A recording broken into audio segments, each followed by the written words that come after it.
का जो नया टॉपिक है हमारा, उसमें जो मेन चीज है उसमें ये है कि हमने ये देखना है कि सर्किट में ओम्स लॉ से हम क्या चीज मालूम कर सकते हैं।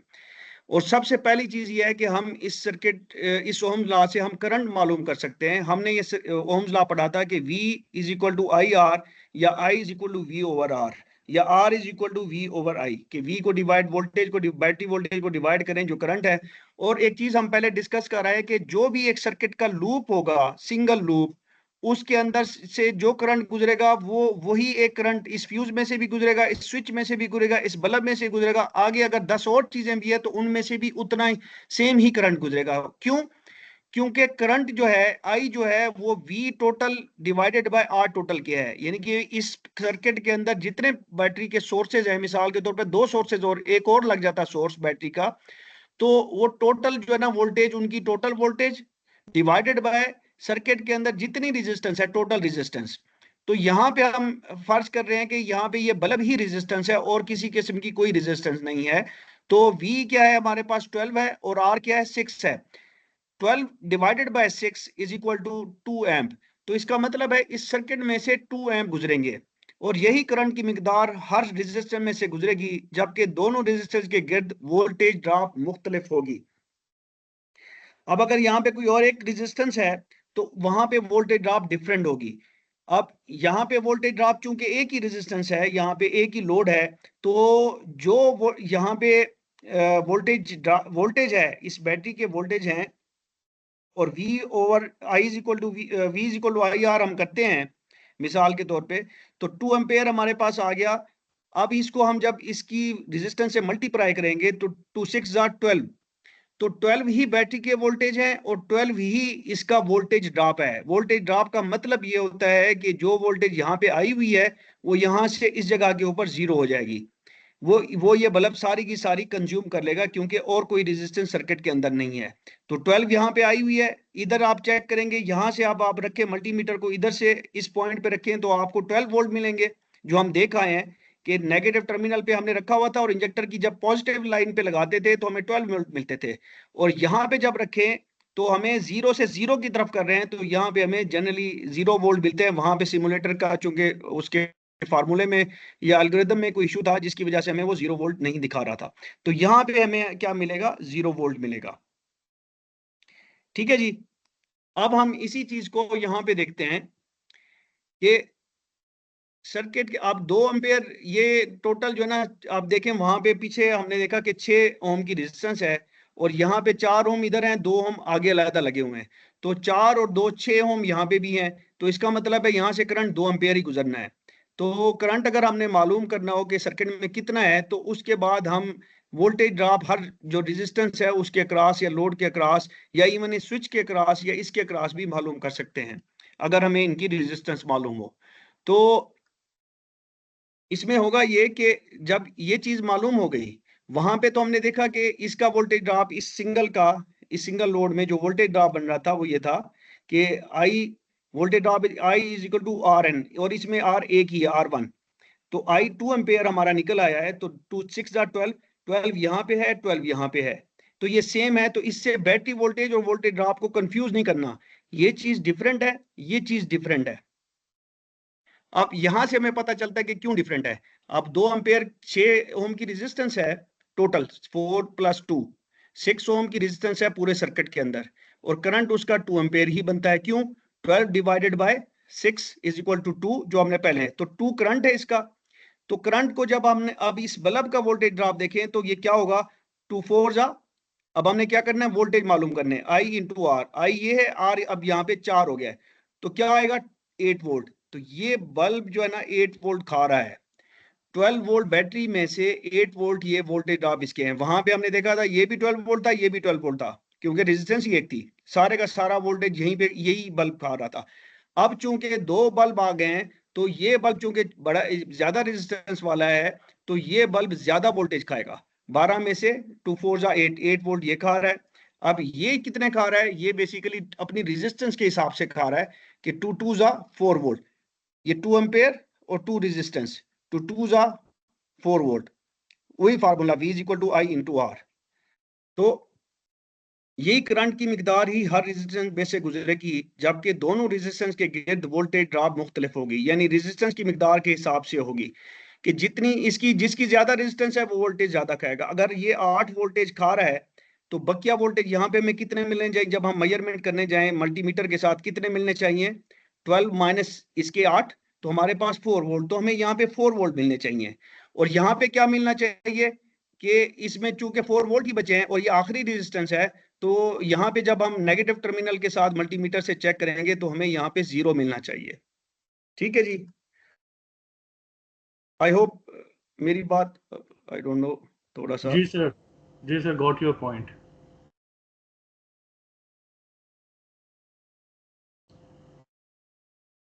अच्छा, हम थोड़ा सा ये, आई डोंट नो ये क्यों खुद ब खुद या मेरा हाथ लग रहा है, हम यहाँ पे दें करंट को मालूम करना। अब हम आ जाते हैं रेजिस्टेंस मालूम करना कि हम रेजिस्टेंस कैसे मालूम कर सकते हैं। अब एक सर्किट है, उसमें हमें उस सर्किट का टोटल करंट, भले उसके अंदर दो रोड लगे हुए हैं, 3 लगे हुए हैं, तो हमें अगर टोटल करंट मालूम है और वोल्टेज मालूम है बैटरी के वोल्टेज, तो हम उस सर्किट की टोटल रेजिस्टेंस मालूम कर सकते हैं, क्योंकि हमें मालूम है कि resistance is equal to, total resistance is equal to V total divided by I of the circuit.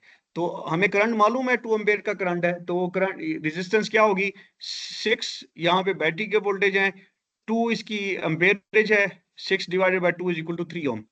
अब याद रखने की बात यह है कि मुकम्मल सर्किट की रेजिस्टेंस और सर्किट में मौजूद लोड्स भले वो एक ही क्यों ना हो, इसकी रेजिस्टेंस में फर्क होता है। ठीक है जी, मुकम्मल सर्किट की रेजिस्टेंस, इस पूरे सर्किट की जो रेजिस्टेंस है और सर्किट में मौजूद लोड्स भले वो एक ही क्यों ना हो, उसकी रेजिस्टेंस में फर्क होता है, क्योंकि सर्किट में मौजूद वायर्स जो हैं, हमने पहले बात नहीं की, यहां से लेके इस वायर का भी कुछ ना कुछ रेजिस्टेंस है, इधर से इस वायर के भी कुछ रेजिस्टेंस है, इस वायर के टुकड़े की भी रेजिस्टेंस है, इसकी भी रेजिस्टेंस है, इस फ्यूज की भी कुछ ना कुछ रेजिस्टेंस है, इस स्विच की भी कुछ ना कुछ रेजिस्टेंस है। बट वो रेजिस्टेंस 1 या 2 ओम के आसपास होती है मैक्सिमम। और जो जनरल हमारी इलेक्ट्रिकल के डायग्नोसिस होते हैं, हम उसमें फ्यूज की, स्विच की और इन वायरों की रेजिस्टेंस को हम वो नहीं मानते, उसको 0 मानते हैं। इस साइड पे भी 0 मानते हैं जनरली, की जो भी थोड़ी बहुत आ रही होती है रेजिस्टेंस, तो उसकी वजह से हम उस रेजिस्टेंस को थोड़ी ही मानते हैं और उसको 0 मानते हैं, जिसकी वजह से हम सिर्फ और सिर्फ कहते हैं कि ये जो लोड यहाँ पे अवेलेबल है यही रेजिस्टेंस है। तो और जब आप इसकी वोल्टेज यहाँ पे जो है ना चेक करना चाहें, इस नेगेटिव टर्मिनल से लेके इस बैटरी पे चेक करेंगे तो आपको 6 वोल्ट मिलेंगे। जब इधर से इधर चेक करेंगे तो पूरे 6 वोल्ट नहीं मिलते हैं, वो 5.99 मिल रहे होंगे, 5.95 मिल रहे होंगे, तो हम उसको कहते हैं कि ये 6 वोल्ट ही है मल्टीमीटर के ऊपर। वो क्यों 6 से, पूरे 6 से कम है? यहाँ पे 6 नजर आते हैं, यहाँ पे 6 से हल्के से कम नजर आते हैं। क्यों? क्योंकि ये वायर, स्विच और फ्यूज की रेजिस्टेंस की वजह से कुछ वोल्टेज यहाँ पे खाई जाती है इन रेजिस्टेंस के ऊपर। याद रखने की बात, किसी भी चीज या वायर की रेजिस्टेंस मापने के लिए जरूरी है कि सर्किट किसी किस्म की वोल्टेज सोर्स से जुड़ा ना हो। एक चीज याद रखिए, जब मैं रेजिस्टेंस मालूम करने जा रहा हूं तो सर्किट के अंदर वोल्टेज नहीं होने चाहिए, सर्किट वोल्टेज के सोर्स के साथ जुड़ा नहीं होना चाहिए। मैंने अगर इस बल्ब की रेजिस्टेंस मालूम करनी है तो मुझे इस बल्ब को इस सर्किट से अलहदा करना पड़ेगा। इसका अगर कोई प्लग है तो उस प्लग को रिमूव करके तो इस तरफ को रेजिस्टेंस चेक करनी पड़ेगी। अब इसी को हम उसके अंदर भी देख लेते हैं कि रेजिस्टेंस हमने कैसे चेक करनी है। तो मैं इस प्लग को रिमूव करूंगा और यहाँ पे मल्टीमीटर को रेजिस्टेंस पे सेट करूंगा।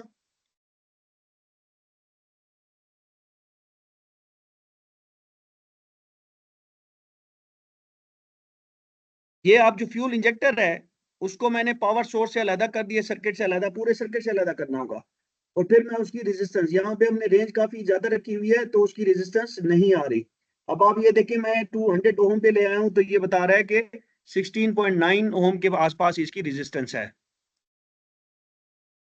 तो इसके बगैर अगर मैं इसको साथ में इसको कनेक्ट कर देता हूँ ये प्रॉब्लमेटिक हो जाएगा, क्योंकि उसमें फिर इन वायरों की रेजिस्टेंस भी अमल में आएगी। तो सर्किट की रेजिस्टेंस जब मालूम करनी हो, कुछ सूरतें होती हैं जहां पे आपको सर्किट के अंदर लगी हुई चीजों की रेजिस्टेंस, बट उसमें फिर आप एस्टिमेट करते हैं, लेकिन एक थंब रूल के तौर पे आप ये समझ सकते हैं कि रेजिस्टेंस जब भी चेक करनी है तो हमारे सिस्टम के अंदर वोल्टेज नहीं होने चाहिए, प्रेफरेबली और हमें डिस्कनेक्ट करना पड़ता है। अब अगर मैंने इस वायर की रेजिस्टेंस मालूम करनी है यहाँ तक, तो मैं इस वायर को यहाँ से भी रिमूव करूंगा, यहाँ से भी रिमूव करूंगा, फिर इसकी रेजिस्टेंस रेजिस्टेंस में होता ही है कि मल्टीमीटर बहुत ही माइनर वोल्टेज इसके अंदर इसके सिरों के ऊपर छोड़ता है, वोल्टेज पोटेंशियल इस वायर के, और फिर उसमें हल्का सा बहुत ही माइन्यूट किस्म का करंट बहता है, उससे वो मालूम करता है कि वोल्टेज इतनी थी, करंट इतना आ रहा है, तो इसका मतलब है इस वायर की टोटल रेजिस्टेंस क्या है। वो वहां पे भी मल्टीमीटर के अंदर भी ओम्स लॉ का फरमा होता है। तो यहाँ पे जो याद रखने की बात है कि हमने क्या करना है, रेजिस्टेंस जब भी मापनी है तो वोल्टेज सोर्स से डिस्कनेक्ट करके, और प्रेफरेबली जो जिस कंपोनेंट की हम कर रहे हैं उस कंपोनेंट को ही या उस वायर को ही सिस्टम से अलग कर देना चाहिए। सर्किट वोल्टेज या लोड के गिर्द वोल्टेज ड्रॉप मालूम करना। ठीक है जी, हम इसको पहले भी उधर भी डिस्कस कर गए हैं, लेकिन फिर भी हम ये बात करते हैं कि अगर सर्किट के वोल्टेज मालूम करने हैं, हम मुकम्मल सर्किट की रेजिस्टेंस और सर्किट करंट की मिकदार मालूम होने की सूरत में सर्किट वोल्टेज मालूम कर सकते हैं। अब इस सर्किट में जैसे मैंने कहा कि हम वायर इन चीजों की रेजिस्टेंस को 0 मानते हैं जनरली, तो इस सर्किट के अंदर एक ही लोड है जिसके अंदर रेजिस्टेंस है, तो उसकी 3 ओम है, और हमें करंट भी मालूम है इस रेजिस्टेंस का। तो किस तरीके से हम करेंगे, करंट मालूम है और रेजिस्टेंस मालूम है, तो वोल्टेज कैसे मालूम होंगे पूरे सर्किट के, V is equal to I into R total. तो आर टोटल कितना है हमारा 3 ओम, तो 2 करंट है, 2 into 3 is equal to 6 volt, तो यहाँ पे 6 वोल्ट आएंगे। तो सामने सर्किट में चूंकि एक ही लोड है तो इसमें सर्किट वोल्टेज और इस लोड के गिर्द वोल्टेज, अब यही चीज मैं अगर यहाँ पे चेक करूं, इस लोड के गिर्द वोल्टेज चेक करूं जिसको हम वोल्टेज ड्रॉप कहते हैं, तो वो भी हमें तकरीबन 12 वोल्ट जितने इसके वोल्टेज हैं उतने ही मिलेंगे, थोड़े से फर्क के साथ। तो ये दोनों बराबर ही हैं। वो क्यों बराबर है, क्योंकि लोड ही एक है, तो वही वोल्टेज, जितने वोल्टेज बैटरी के हैं उतने वोल्टेज यहाँ पे ड्रॉप हो रहे हैं। अब फिर वायर की रेजिस्टेंस का क्या बनेगा, यहाँ पे वही चीज मैंने जो पहले डिस्कस कर गया हूँ, यहाँ पे उसी का सवाल मैंने उठाया है कि फिर वायर की रेजिस्टेंस का क्या बनेगा, इसकी रेजिस्टेंस का क्या बनेगा। तो जैसा कि हमने पीछे कहा कि एक सर्किट में भले एक ही लोड है, इसमें लोड और मुकम्मल सर्किट की रेजिस्टेंस में फर्क होगा, क्योंकि वायर्स की भी रेजिस्टेंस होती है। तो फिर लोड के गिर्द वोल्टेज और सर्किट वोल्टेज में फर्क क्यों नहीं होगा। लोड के गिर्द वोल्टेज और सर्किट वोल्टेज के अंदर फर्क होता है, लेकिन चूंकि ये रेजिस्टेंस बहुत कम होती है तो वो थोड़ा सा पॉइंट्स में ही फर्क होता है, जिसको हम नेग्लिजिबल कंसीडर करते हैं। लेकिन सेंसर्स के केस में ये बहुत इंपॉर्टेंट हो जाएगा, वायर की रेजिस्टेंस बहुत इंपॉर्टेंट हो जाती है वहां पे। तो ये फिर उसी का जवाब है जो पीछे सवाल मैंने उठाया है कि हम जनरली सर्किट डायग्नोसिस में वायर स्विचेस वगैरह की रेजिस्टेंस को 0 मानते हैं, पर जब सेंसर से मुतालिक सर्किट डायग्नोसिस हो तो फिर इन चीजों की जरा सी रेजिस्टेंस भी सेंसर रीडिंग में बहुत फर्क डाल सकती है, क्योंकि सेंसर की रीडिंग जो है ना बहुत दफा मिली वोल्ट में जा रही होती है, तो हल्की सी रेजिस्टेंस की चेंज में भी मिली वोल्ट की जो सेंसर की रीडिंग कंप्यूटर को जा रही होगी उसमें फर्क आ जाएगा, और एक इरोनियस रीडिंग जाएगी कंप्यूटर के अंदर, तो वो डिसीजन भी जो उसने उस रीडिंग के बेसिस पे लेना है वो गलत लेगा। इसीलिए वहां पे हम वायर्स की रीजंस को बहुत बारीकी से देखते हैं। अब बात यह है कि ये कॉम्प्लेक्स सर्किट है, अब इस सर्किट के अंदर हम ओम्स लॉ कैसे इस्तेमाल करें। अभी तक तो हम देख रहे थे इस तरह के सर्किट जिसमें 2 रेजिस्टेंस लगी हुई थी या 2 लोड लगे हुए थे, जिस तरह से इसमें है। लेकिन अब इधर क्या करें, तो इधर के लिए हम हर सर्किट को सिंप्लीफाई करते हैं और इनको फिर हम डिस्कस करेंगे इंशाल्लाह सीरीज और पैरेलल में, जिसमें हम देखेंगे जिस तरह से आप ये इसको देखेंगे, यहाँ पे जितने वोल्टेज हैं वो यहाँ पे भी होंगे, यहाँ पे भी होंगे। अब इसका एक सर्किट अलग बन जाएगा, इसका एक सर्किट अलग बन जाएगा, इस चीज का इस तरह से एक सर्किट अलग बन जाएगा, इस तरह से एक अलग सर्किट बन जाएगा, इस तरह से अलग। ताहम ये जो 3 लाइन हैं ये सारी की सारी आपस में पैरेलल है। तो ये पैरेलल और सीरीज का जो है ना हम आगे पूरा एक सेगमेंट करेंगे, वहां पे हम इनको डिस्कस करेंगे। अभी कुछ सवाल है, तो इसमें अगर आप देखें कि यहाँ पे हमारे पास 12 वोल्ट हैं और हमारे पास करंट 4 है, तो हमने रेजिस्टेंस मालूम करनी है। V is equal to I R हमें पता है, और R is equal to V over I बन जाता है, तो 12 डिवाइडेड बाय 4 3 आपके पास रेजिस्टेंस 3 ओम आएगी। रेजिस्टेंस का जो यूनिट है वो ओम्स होते हैं। और सर्किट 2 में लोड के पावर टर्मिनल पे वोल्टेज कितनी होगी, यहाँ पे वोल्टेज कितनी होगी, यहाँ पे वोल्टेज कितनी होगी, जितनी वैसे तो अगर आप देखेंगे जितनी यहाँ बैटरी पे होगी वही होगी, लेकिन यहाँ पे बैटरी के वोल्टेज भी मालूम नहीं है। तो जो वोल्ट चूंकि सिंगल सर्किट वो रेजिस्टेंस है, तो हमारे पास करंट मालूम है, रेजिस्टेंस मालूम है, तो हम यहाँ पे वोल्टेज ड्रॉप जो मालूम करेंगे वही वोल्टेज इस टर्मिनल पे होता है बेसिकली। 4 3 आर 12, तो 12 वोल्टेज इसने ड्रॉप कराना है, तो इसका मतलब है यहाँ पे कितना होगा, 12 होगा, और यही वोल्टेज यहाँ पे बैटरी के वोल्टेज भी होंगे। अब इसमें करंट कितना गुजर रहा है? I hope I am making sense. अगर कोई इशू है तो जरूर बताएं। जी सर, ओके ओके। और यहाँ पे क्या है, वोल्टेज गिवन है, रेजिस्टेंस आर गिवन है, V is equal to I R, I is equal to V over R, V over R 6 divided by 3 तो 2 एम्पेयर। और यहाँ पे वो कहता है सर्किट 4 में कितना करंट कितना गुजर रहा है, तो टोटल रेजिस्टेंस, वो total voltage divided circuit voltage divided by circuit resistance या total resistance is equal to क्या आएगा, I is equal to V over R. तो 6 divided by 3 is equal to 2, तो 2 एम्पेयर हमारे पास आ गया। अब वो कहता है लोड के ग्राउंड टर्मिनल पे वोल्टेज कितनी है। ग्राउंड टर्मिनल कौन सा है, ये वाला। और ये कौन सा है, इसको हम कहते हैं पावर टर्मिनल। जिस साइड पे पॉजिटिव लाइन आई होती है उसको पावर टर्मिनल या पावर साइड कहते हैं। और जिस साइड पे ग्राउंड आया होता है, यहां से ग्राउंड आ रहा है, तो उस टर्मिनल को ग्राउंड टर्मिनल या इस पूरी साइड को ग्राउंड साइड जब हम कहते हैं, तो इसका मतलब है इस सर्किट का ये वाला हिस्सा जो बैटरी के साथ या ग्राउंड के साथ कनेक्टेड है, और सर्किट का ये वाला जो हिस्सा जो बैटरी के पॉजिटिव टर्मिनल के साथ कनेक्टेड है, इसको पावर साइड कहते हैं। तो यहाँ पे वोल्टेज कितनी होगी, अगेन यहाँ पे देखें कि सर्किट ओपन है। जब सर्किट ओपन है तो क्या होगा, सर्किट ओपन है तो जो वोल्टेज यहाँ पे है वही वोल्टेज यहाँ पे होंगे, क्योंकि इस रेजिस्टेंस की कोई हैसियत नहीं है। ये ऐसे ही है जैसे आपने इस तार को यहाँ पे कनेक्ट कर दिया हो, क्योंकि ये कंडक्टर होगा। इसमें रेजिस्टेंस तब मीनिंग रखती है जब सर्किट मुकम्मल हो और करंट उसमें से फ्लो करे, क्योंकि करंट रेजिस्टेंस है ही करंट के लिए। रेजिस्टेंस का और मकसद ही कोई नहीं है। रेजिस्टेंस किसके लिए, करंट को लिमिट करने के लिए। तो I hope I make sense. जी सर, क्लियर हो गया जी, बिल्कुल। सर्किट 5.1 में अगर करंट मालूम करनी हो तो हम कैसे मालूम करेंगे। करंट अब इधर मालूम करनी हो तो कैसे, करंट हमें पता है कि उसका क्या फार्मूला है कि सर्किट में जो वोल्टेज है total divided by total circuit की रेजिस्टेंस। तो ये 9 है और ये 6 है, तो 6 डिवाइडेड बाय 9 जो भी होगा वो उतना करंट इस पूरे सर्किट का होगा। वही करंट इसमें से भी गुजरेगा, इसमें से भी गुजरेगा। अब यहाँ पे अगर कुछ और आगे करंट आ जाता है, इधर एक और रेजिस्टेंस आ जाती है, तो आपके करंट की मिकदार कम हो जाएगी। होता सर्किट का फॉल्ट यही होता है, रेजिस्टेंस कहीं पे भी बढ़े, यहाँ बढ़े, यहाँ बढ़े, यहाँ बढ़े, तो उससे क्या होगा, सर्किट की रेजिस्टेंस बढ़ जाती है। सर्किट की रेजिस्टेंस बढ़ेगी तो वोल्टेज तो वही कांस्टेंट है, तो आपके करंट में फर्क आ जाएगा। जब करंट के फर्क आएगा तो जो फॉर एग्जांपल यहाँ पे पहले 1 एम्पियर फ्लो कर रहा था जिससे ये बल्ब चल रहे थे, तो अब 0.5 आ गया है। हो सकता है ये बल्ब जले ही ना, क्योंकि इसकी रेजिस्टेंस और है, और ये बल्ब बिल्कुल ही जो है ना हल्का जल जाए, डिम चले। वो फैन है, फैन चले ही ना। हो सकता है करंट इतना कम है कि वो उसको फैन को रोटेट ही ना करा सके। तो हम कहेंगे यार